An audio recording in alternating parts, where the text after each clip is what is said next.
এক Messi football বিশ্ব মাতিয়ে রেখেছেন, বার্সেলোনাকে নিয়ে গেছেন অনন্য উচ্চতায়। এবার আরেক মেসির সন্ধান পেয়েছে আর্জেন্টিনা, নাম তার ক্লদিও গ্যাব্রিয়েল নানসুফিল। মেসির মতো তারও রয়েছে হরমোনজনিত সমস্যা। বয়স মাত্র ৮, বল পায়ে তার কসরত রীতিমতো আলোড়ন ফেলে দিয়েছে ফুটবল বিশ্বে। অবিশ্বাস্য বল কন্ট্রোল, ড্রিবলিং চমকে দিয়েছে তাবৎ ফুটবল বিশেষজ্ঞদের। নাম ক্লদিও গ্যাব্রিয়েল নানসুফিল। আর্জেন্টিনার ছোট্ট শহর বারিলোচে জন্ম ছোট্ট এই বিস্ময় বালকের। জায়গাটা বেশ ঠান্ডা, যে কারণেই তার নাম দেওয়া হয়েছে স্নো মেসি। খেলেন আর্জেন্টিনার জুনিয়র ক্লাব বারিলোচে। দেখতে মেসির মতোই ছোট্ট গড়নের, বল পায় তার ড্রিবলিং, নির্ভুল নিশানা সবই যেন বড়দের মতো। এই বয়সে যা করা কঠিন তাই করে দেখাচ্ছেন ছোট্ট মেসি।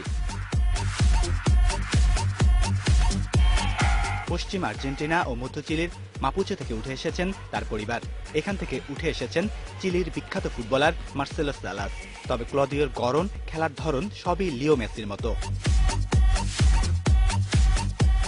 এল পুলগার মতো ক্লদিওর রয়েছে হরমোন সমস্যা।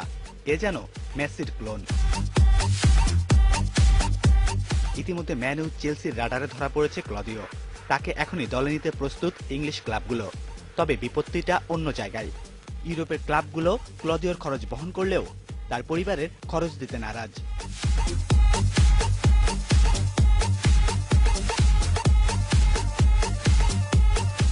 তবে স্প্যানিশ ক্লাবগুলোর আইন অতটা কড়া নয়, তাই স্নো মেসির জন্য বার্সা বা রিয়ালি হতে পারে উপযুক্ত ক্লাব।